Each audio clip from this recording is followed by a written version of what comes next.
L'épanouissement était là, dans le sens où c'était totalement en phase avec mon caractère et mon tempérament. Alors le déclic s'appelle burn-out. Tout coché au vert, je m'étais un petit peu laissée de côté. J'ai décidé de me regarder, de me dire en fin de compte, qu'est-ce qui t'anime vraiment ?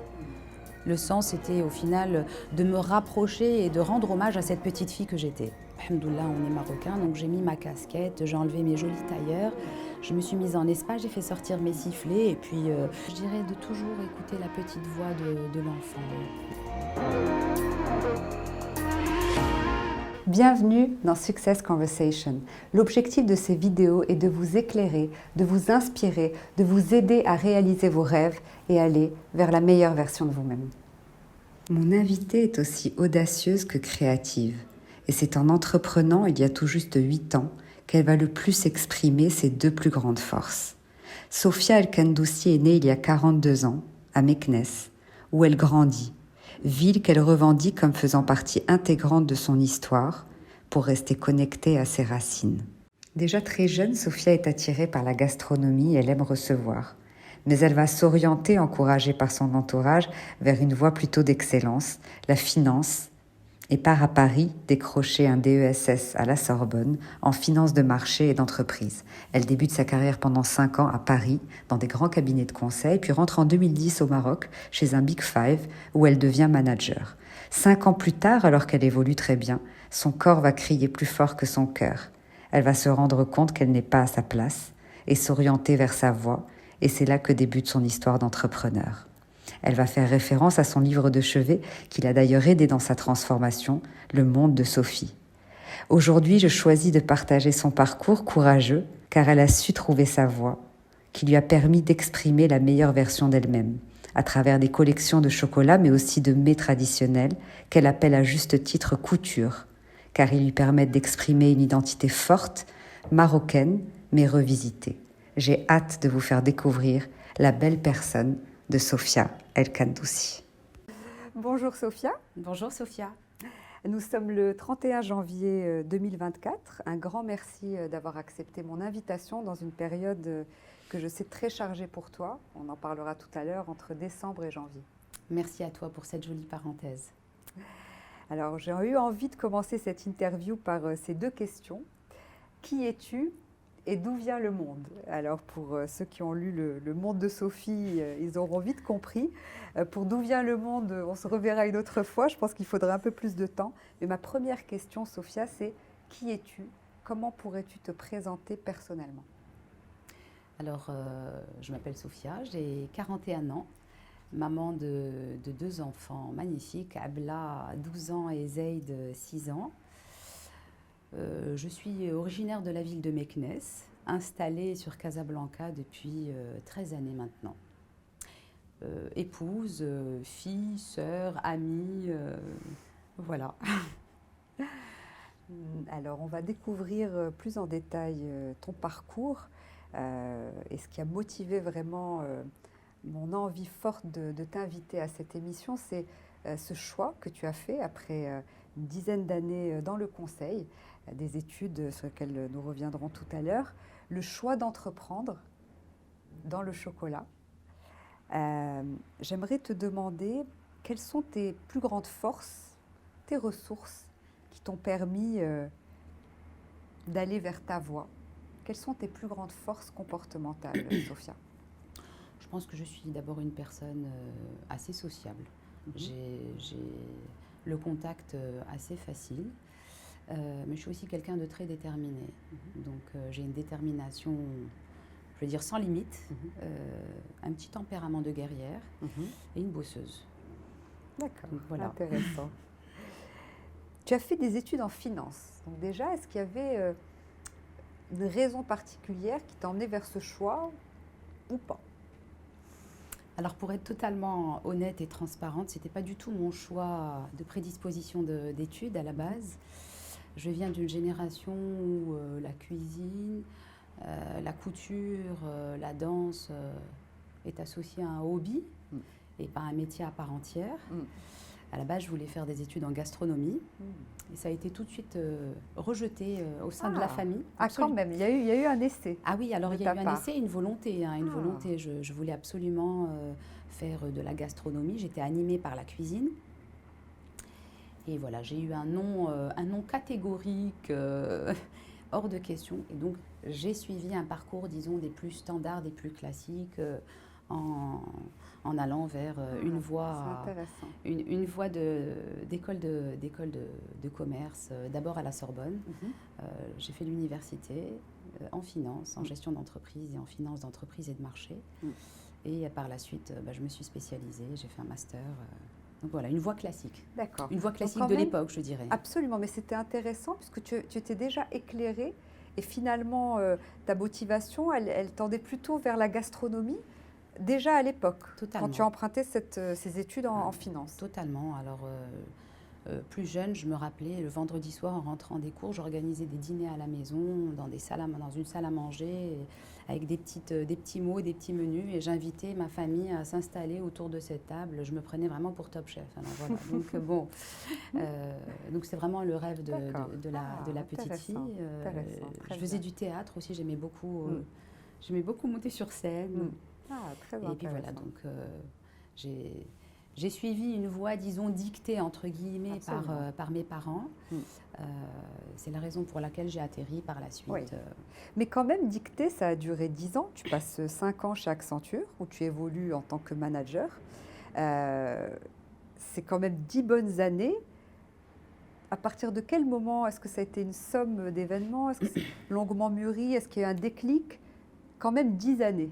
Tu aurais pu finalement faire ce choix de retourner à tes premiers amours avant. Absolument. Qu'est-ce qui fait que ça a duré 10 ans? Alors ça a duré 10 ans parce que je pense que je me suis prise à mon propre jeu. Je pense qu'en étant enfant, on n'a pas encore la maturité et la latitude de pouvoir orienter son avenir professionnel. Et j'y ai pris goût.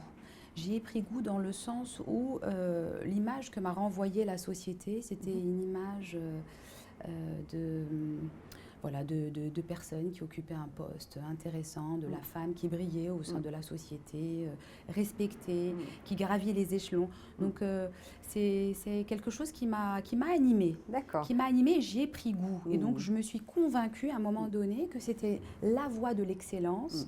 Et je me suis même convaincue que j'étais carriériste et que j'allais finir ma vie en tant que partenaire à gérer les jet lag, de réunion en réunion, gérer des copiles, c'était très excitant. Donc j'y ai vraiment pris goût. C'est vraiment intéressant parce qu'on voit que tu as quand même à la fois intuité mais aussi conscientisé. Parce que juste avant cet entretien, tu me disais, Sophia, c'est bien qu'on s'arrête sur ma carrière, je ne l'ai jamais vraiment fait. Mais finalement, quand je te questionne, là, ça se voit que tu arrives à dire pourquoi ça a duré 10 ans. Et effectivement, ta prise de conscience, c'était que finalement, tu avais réussi, mais que tu prenais du plaisir et quelque part, il y avait une forme d'épanouissement durant ces 10 années. Est-ce que c'est le cas? Est-ce que tu étais quand même... Est-ce qu'il y avait une forme d'épanouissement ou on était vraiment simplement dans le fait de se convaincre que tu étais dans cette voie d'excellence, que tu avais réussi avec la reconnaissance un peu de tes pairs, vu la fonction, le secteur? Ou est-ce qu'il y avait quand même de l'épanouissement dans l'exercice du conseil? Alors l'épanouissement était là, dans le sens où c'était totalement en phase avec mon caractère et mon tempérament. De personnes organisées, qui aiment gérer les choses, les planifier, cette gestion de projet, un projet qui atterrit, un autre qui redémarre. L'intensité, parce que tu es quelqu'un aussi très intense. Absolument. Donc c'était pas redondant. L'énergie est là.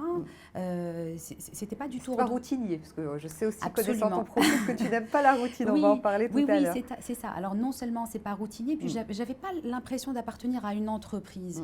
La spécificité même du métier du consultant est de changer d'entreprise en entreprise. Donc j'étais pas lassée. Je me lassais pas des métiers, des projets, des personnes que je rencontrais. Donc sur cet aspect-là, ça nourrissait totalement de grandes cases, je dirais, de mon tempérament. Maintenant, forcément, à contrario, j'ai un peu tassé une autre phase de ma personnalité qui est un peu plus rêveuse, qui est un peu plus artistique, un peu plus créative, absolument, un peu plus folle et plus légère. Voilà, donc c'est ce côté que j'ai un peu tassé. Eh bien, absolument, absolument. Alors, qu'est-ce qui se passe au bout de ces 10 ans quand tu décides à la fois d'entreprendre, dans justement lien avec ce rêve d'enfant gastronomie, donc dans le chocolat? Qu'est-ce qui se passe à ce moment-là? Est-ce qu'il y a eu un déclic? Alors le déclic s'appelle burn-out. Ah, J'ai fait ce qu'on appelle un burn-out. Alors c'est assez curieux parce que bon, pour une personne qui rationalise tout, c'est quelque chose que je ne connaissais pas. Enfin, que je ne connaissais pas. Non, je ne veux pas dire ça comme ça, mais disons que toutes les fois où j'entendais parler de burn-out, pour moi, c'est des crises existentielles. Que ça ne peut pas exister chez des personnes fortes et qu'en soi, quand on a un certain tempérament et qu'on a de l'ambition et qu'on ne manque de rien, honnêtement, c'est un peu ce qu'on appellerait au Maroc le fchouch. Donc pour moi, c'est quelque chose qui ne pouvait pas me concerner. Et un beau matin, alors que tout allait bien, tous mes indicateurs étaient au vert, que ce soit sur le plan personnel que professionnel. Je venais d'avoir une super promotion, j'étais sur un super projet. Donc là, rappelle-nous le contexte, tu étais à Paris? Alors non, j'étais au Maroc. T'étais au Maroc. J'étais en mission à l'époque au sein du premier employeur, je dirais, en mission chez le premier employeur marocain, dont je ne citerai pas le nom. Donc une très très belle mission, pleine de challenges. Et un beau matin, je n'arrive plus à décoller du lit, carrément. C'est-à-dire que mon mental a pris le dessus sur mon corps et j'étais plus en mesure de faire quoi que ce soit. Donc ça a duré quelques temps où j'ai fait des analyses. Il ne se passait rien, j'ai envie de dire, physiquement, sur le plan physique. Et puis quand j'ai commencé un petit peu à gratter, puis je me suis fait accompagner. J'étais voir une coach qui me dit tout simplement, bon, elle m'a fait un exercice qui a été assez surprenant en fait. Bon, justement, le fait de tout cocher au vert, je m'étais un petit peu laissée de côté. Voilà, cette performance qui n'existait pas juste sur le plan professionnel, elle existait aussi sur le plan personnel. Donc je voulais briller à tous les niveaux. Et forcément, on se laisse un petit peu de côté. Je pense que la femme marocaine a un rôle à jouer, que ce soit au sein de sa famille, mais aussi professionnellement, qui fait que dans certains cas, elle se laisse un petit peu de côté. Donc c'est à ce moment-là que je me suis dit, bon, je pense qu'il va falloir renouer avec toi-même. Et c'est à ce moment-là qu'est venu l'exercice de l'introspection et que je me suis un petit peu, je dirais, réconciliée avec cette petite fille qui voulait à l'époque faire de la gastronomie tout simplement. Et que je l'ai écoutée et qui existait toujours, mais je l'avais tassée, mais là j'ai décidé de l'écouter. Donc c'est très beau parce que finalement, j'ai envie de constater que tu as un très bon instinct de survie et que d'un point de vue, je dirais sur le papier, tout avait l'air de bien se passer, mais comme on dit, quand la tête n'entend pas, le corps crie. Un jour, tu as été plombée avec ce burn-out et c'est ce qui t'a permis de te mettre en mouvement pour aller vers, absolument, vers ce qui t'anime et vers ta voie finalement. Absolument, mais je pense encore une fois que ça dépend des personnes. Il y a des personnes en situation de difficulté qui baissent les bras et d'autres qui réagissent. Alors moi, peut-être que j'ai besoin d'un électrochoc pour réagir. Ça a été un électrochoc, je l'ai écouté effectivement.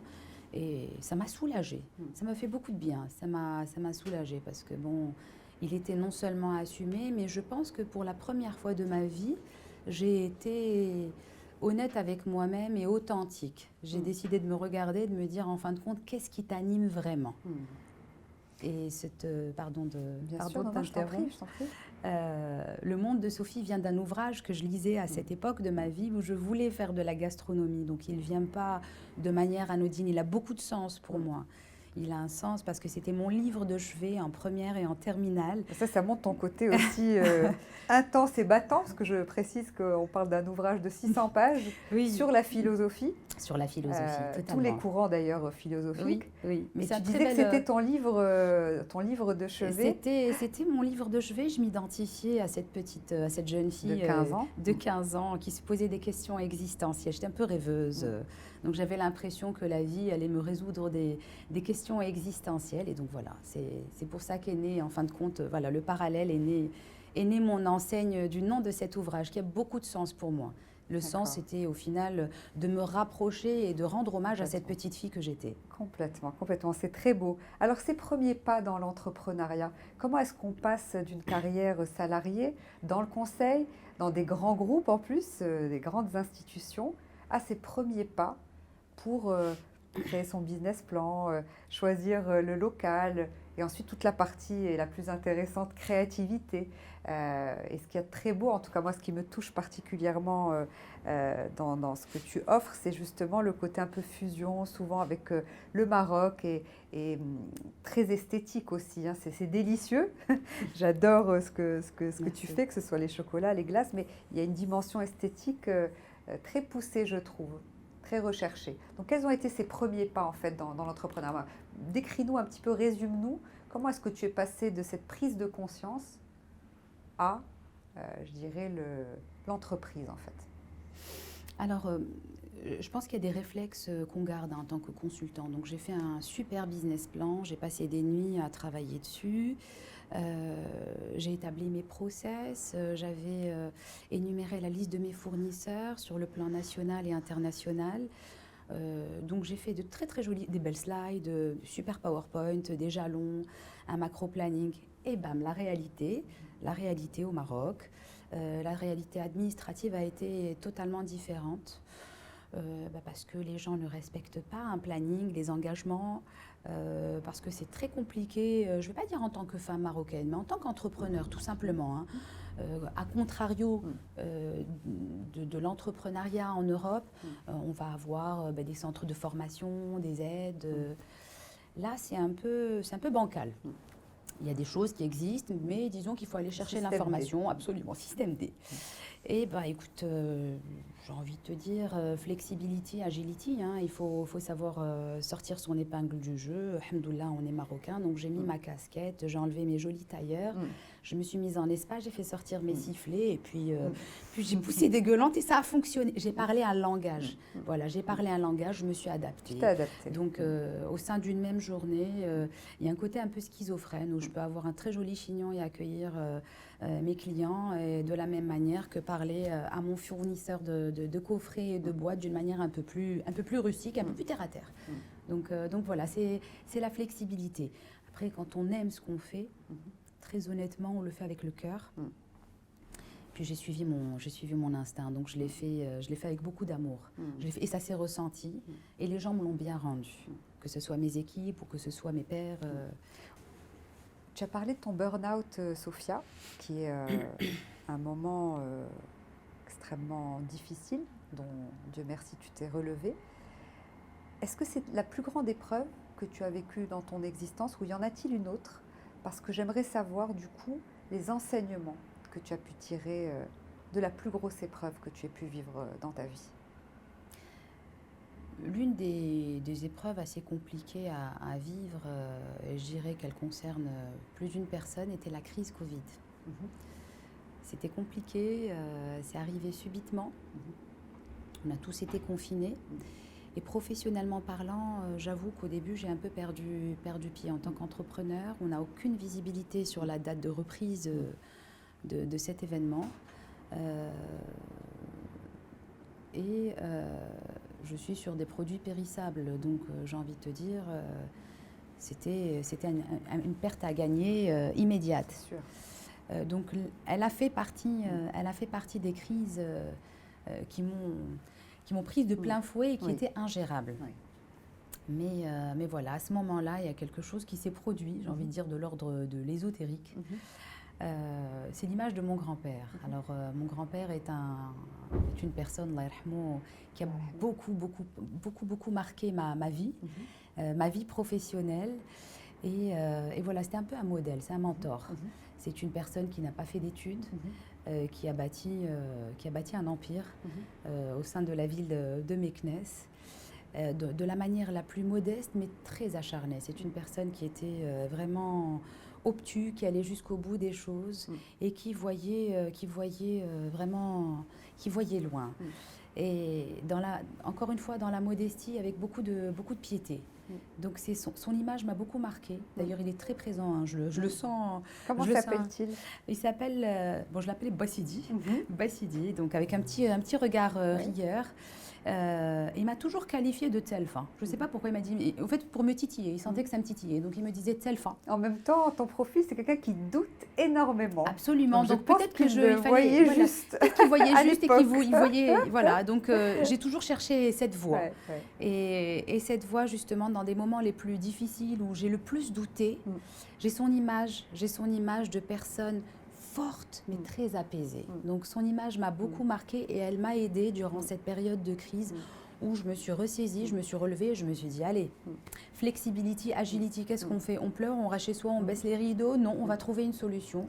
Et c'est là où j'ai démarré un service à la livraison. En étant confinée, les gens consommaient et ça m'a permis d'ouvrir une voie. Tu as résolu le problème en étant ingénieuse et c'est très beau parce que du coup, ce que je retiens comme enseignement de cette épreuve pour toi, c'est que tu as été inspirée par le leadership de Bassedi. De Bassedi, totalement. C'est très beau. Merci. Parmi tes plus grands moteurs, tu as ce besoin de te sentir spécial, unique et trouver un sens à ta vie, n'est-ce pas Sophia? Absolument. En quoi est-ce que l'offre Le Monde de Sophie et ton positionnement est unique? Alors, je n'aurais pas la prétention de dire qu'il est unique, mais je dirais qu'il est différent. J'ai cultivé cette différence. Ça a commencé lorsque j'ai décidé de faire le tour des salons à l'international, les salons du chocolat et de la confiserie. Je me suis rendu compte que partout dans le monde, tous les pays mettent en avant leur patrimoine gastronomique. Ou autre, hein. J'ai envie de dire, j'ai visité des sites du côté de la Hollande, ils revisitent leurs plats à travers la fleur et c'est magnifique. On pourrait en citer bon nombre d'exemples. Et au Maroc, on a un côté, je dirais pas tabou, mais on n'est pas très à l'aise avec notre marocanité. On n'est pas très à l'aise avec nos... Alors, notre marocanité a un cadre, mais à partir du moment où on introduit du marocain dans notre day-to-day, dans notre quotidien, ça devient bildi, beldoche. En tout cas, c'était le cas. Je trouve que ça a beaucoup absolument, changé. C'était le cas. Ça a changé depuis quelques années. Moi, je te parle de mon ancienne, elle a 8 ans ans aujourd'hui. Donc, quand j'ai pénétré ce marché... Quand j'ai pénétré ce marché de la confiserie, je me suis dit, j'ai pas envie de créer une enseigne pour créer une enseigne. Vraiment, là, il y a une petite bataille qui s'est produite avec moi-même. J'ai décidé de m'écouter, mais j'ai envie de faire les choses à ma sauce. Je suis quelqu'un qui aime créer les choses, qui aime les revisiter, qui aime que ça soit un peu différent. Je vais pas créer un acte d'achat. Tu vas faire bouger les lignes, finalement, c'est un peu ce que tu as fait. Absolument. Je voulais pas d'un acte d'achat derrière un comptoir, tout simplement, et qui ne marque pas la personne. Je voulais vraiment marquer. Toucher, heurter et puis produire une émotion. C'est quelque chose d'assez spécial, hein. Surtout quand on sort de ce milieu corporate, quand on reçoit un directeur d'entreprise très sérieux, très fermé, qu'on lui fait goûter un bonbon au chocolat, et qu'on voit l'enfant qui s'anime en lui, mais je trouve ça magnifique. Goûter et voir, parce que moi ce qui me séduit, c'est aussi souvent l'emballage, toute cette créativité derrière, en lien justement avec notre marocanité. Absolument, donc est venue d'abord la réflexion sur le chocolat, donc c'est là où j'ai revisité des chocolats avec un chef étoilé libanais, en lui faisant goûter notre slow marocain, en lui demandant de refaire la même chose. Donc il n'a pas compris le principe de manger de la poudre et d'en faire du chocolat, mais c'était une expérience magnifique parce que en back-office, il y a aussi tout un côté artisanal qui est juste fabuleux. Vraiment, avant d'arriver au produit fini, derrière, il y a tout un process de recherche et développement, sans pour autant être dans un laboratoire, hein. Donc il y a ça, il y a toute la partie glace artisanale où j'ai fait de la glace à la shbekia, à la corne de gazelle. Quand ça venait de sortir, tout le monde en parlait, de la glace à la shbekia. Totalement, et puis le packaging aussi, où on peut avoir un très joli plateau Charlie Chaplin, mais avec une lipsa là-bas ou avec un petit khmis. Et je trouve ça sympa. Cette folie dont tu parlais, parce qu'il y a beaucoup de clins d'œil, ça fait vraiment sourire et c'est drôle et c'est osé même. C'est vrai que c'est Charlie Chaplin avec la absolument, ou Frida. C'est tellement toi. Oui, je trouve que voilà, c'est un petit côté, c'est bipolaire. C'est un petit côté, je dirais, fou, mais en même temps très rationnel. Voilà, et je pense qu'il y a une part de folie en chacun d'entre nous et une part de rationnel. J'ai la chance d'avoir ton profil, Sophia, et tes deux plus grands motivateurs inconscients. C'est le besoin de te sentir spéciale, unique, trouver un sens à ta vie, et le besoin d'être forte et autonome. Et quand tu parles de ton métier d'aujourd'hui, tu es lumineuse, tu transpires la joie. Est-ce que tu arrives à mesurer le lien, et quelle est pour toi justement l'importance du lien entre l'épanouissement d'un individu et sa performance? Tu as fait une belle carrière dans le conseil, mais pourtant il y a eu ce burn-out, le corps qui a crié. Et aujourd'hui, quand tu parles de ton métier, on voit cette joie justement, en tout cas je la ressens, et également ces belles choses que tu partages avec tous tes clients et tous ceux qui aiment ton offre du monde de Sophie. Donc du coup, est-ce que tu peux nous parler de ce lien à tes yeux entre l'épanouissement et la performance? Je pense que c'est un lien qui est très individuel et qui dépend de tout à chacun, du tempérament, du caractère et du vécu. Il y a des personnes qui ont besoin d'avoir un cadre normé pour travailler et qui s'épanouissent toute leur vie au sein d'une entreprise, au sein d'un poste, en évoluant à leur manière, carriériste ou pas. Il y a d'autres personnes qui ont besoin de plusieurs choses pour performer. Ils ont besoin d'un cadre, mais ils ont aussi besoin d'une latitude et d'une liberté d'exister. Totalement, ça va dépendre des motivateurs de chacun. Mais toi, Sophia, comment est-ce que tu as vécu cette différence entre ce que tu faisais dans le conseil, avec ta conscience professionnelle, elle est très forte, et aujourd'hui, que tu es totalement congruente, que tu es dans ta voie, est-ce que tu arrives à percevoir justement l'impact entre le fait que tu sois totalement épanouie et ta performance, et comparer peut-être avec ce que tu vivais dans le conseil? Oui, absolument. Déjà, c'est pas le même. Déjà, en tant qu'entrepreneur, on ne vit pas les choses de la même manière. On n'appartient pas à un groupe, mais on appartient à sa propre structure. Oui, c'est vrai qu'il y a cette dimension-là, parce qu'en plus, avec ton besoin d'être forte et autonome, j'imagine, et souvent ce profil que tu as, il finit par entreprendre. Parce qu'il a ce besoin de liberté. Ça te fait sourire. Ah, tu me l'apprends. Je t'ai pas encore débriefé, on va le faire juste après. J'aurais dû te connaître plus tôt. Non, mais tu dis ça en rigolant, mais c'est vrai que souvent, ça économiserait beaucoup de chemin d'apprendre à se connaître. Oui. C'est pour ça que le lien, encore une fois, avec qui étude du monde de Sophie, alors, c'est tellement fort. Je voulais apporter une petite nuance, Bien sûr, Sophia. Il y a beaucoup de personnes qui se réveillent un matin, et je pense que là, la tendance actuelle est de mise. Il y a beaucoup de personnes qui se réveillent en se disant je ne suis pas faite pour faire ce job, ou je ne suis pas faite pour exercer ce métier, et qui se découvrent une passion et qui décident en fin de compte d'aller vers cette passion.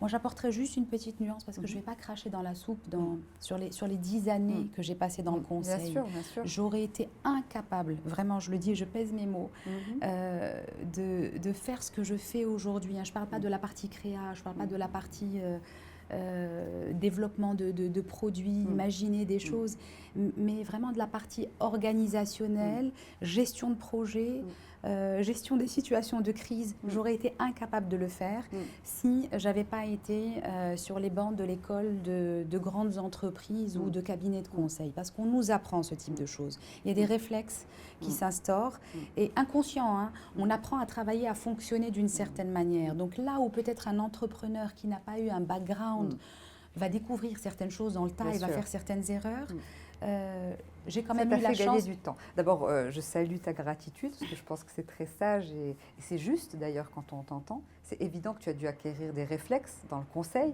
Tu m'en parlais encore, tu faisais les prêts, aller voir des clients corporate. Totalement. Et effectivement, ça fait gagner du temps.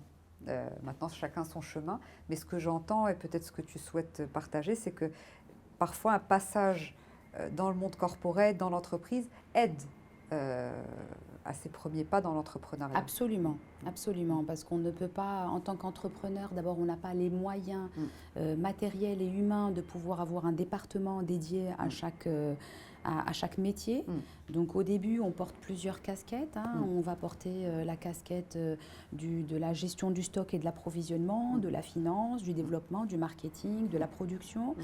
Et si on n'est pas armé pour gérer ce type de choses, je pense que c'est très compliqué. Beaucoup plus difficile. C'est vrai que Et je te félicite, tu as réussi aussi du premier coup, parce que parfois, quand ce n'est pas le cas, lorsqu'on ne passe pas par le monde de l'entreprise, un entrepreneur a tendance à avoir plusieurs essais avant que ça marche. Totalement. Mais c'est vrai que tu disais tout à l'heure, le monde de Sophia a 8 ans est plutôt en succès, Oui, on peut le alhamdoulilah. dire, alhamdoulilah, exactement. Si tu devais donner un conseil de vie aux jeunes ou aux moins jeunes, à ceux qui veulent entreprendre ou à ceux qui veulent simplement trouver leur voie, pas forcément dans l'entrepreneuriat, quel serait-il, Sophia? Ben, je dirais de toujours écouter la petite voix de l'enfant, hein. On a tous une petite voix qui un jour nous a soufflé, pas le métier qu'on veut exercer quand on est tout petit, mais je pense que quand on est en âge de pouvoir orienter sa vie, on a toujours une prédisposition à faire certaines choses ou à aimer quelque chose. Mais il ne faut pas la tasser, cette voix, il faut l'écouter. Après, bien entendu, tout le monde n'a pas la même maturité, tout le monde n'a pas la chance d'avoir la même maturité au même âge, mais faire ce qu'on fait avec amour et avec cœur. Un jour, une personne a dit, lorsqu'on se réveille tous les matins et qu'on fait ce qu'on aime, on n'a pas l'impression de travailler. Oui, c'est Confucius. Honnêtement, Absolument. moi, je ne l'avais jamais ressenti au préalable. Ouais. Lundi, je démarrais la semaine en disant vivement le week-end. Là, j'ai pas vraiment l'impression de travailler. Et pourtant, la charge de travail est là. Et c'est, j'ai envie de dire, c'est bateau. Hein, ça peut paraître comme étant une phrase bateau. Mais je ne l'ai jamais senti d'aussi près que là. Ouais. Et parfois, quand j'ai le regard des gens qui me disent mais c'est magnifique, mais c'est merveilleux. Moi, je ressens pas les choses comme ça parce que j'ai été formatée pour produire. J'ai envie de dire, voilà, la méritocratie a toujours habité mon esprit. Il faut travailler dur pour mériter les choses et ressentir les choses. Aujourd'hui, j'ai pas forcément l'impression. Et tu travailles très dur. Mais oui, j'en témoigne. Mais je me fais plaisir. Bien sûr, je me fais plaisir. Il y a tellement de choses qui me nourrissent que c'est pas la même dimension. Cet échange est passé très vite. J'ai pas envie qu'il se termine, mais je vais devoir poser ma dernière question, Sophia. De quoi es-tu la plus fière? Oh, de beaucoup de choses, hein. Je suis fière d'abord de mes équipes. D'abord, c'est une très belle fierté. J'ai découvert ce que c'était que faire vivre des familles. Ça, c'est quelque chose dont j'avais pas de notion de ce type de choses. Alors vraiment. Ton 8 très protecteur, ça ne m'étonne pas. On va le voir aussi dans le débrief, très protecteur. Donc oui, donc déjà, et puis voilà, donc le fait de travailler avec des personnes formidables qui ont cru en ce projet. Bon, un peu délirant au début, parce que quand je leur parlais de mon monde et de choses un peu décalées, on me regardait avec des yeux ronds. Mais voilà, aujourd'hui, elles le portent avec brio. Donc je travaille avec des personnes formidables. Je suis fière de voir mes produits voyager un peu partout dans le monde. Grâce à certaines collaborations, j'ai eu la chance de pouvoir vendre aux États-Unis, au Japon, en France. Donc ça, c'est juste, c'est merveilleux quand on voit son univers voyager à travers le monde. J'ai l'impression de véhiculer un message. Bien sûr. Et puis fière d'avoir parcouru ce chemin et de m'être laissé l'espace et d'y avoir cru. Bravo à toi, en tout cas, Sophia. Merci pour ta confiance. Et j'étais vraiment ravie de partager ce moment avec toi. Le plaisir était partagé. Merci à toi. Merci à toi de m'avoir laissé cette petite parenthèse et cette empreinte que je laisserai à mes enfants parce que j'ai l'occasion d'échanger avec des clients, d'échanger avec des personnes de mon entourage. Mais c'est très rare d'avoir eu l'occasion de parler de mon parcours du début à la fin et de laisser cette petite empreinte aux gens que j'aime. Un grand merci, Sophia. Merci à toi.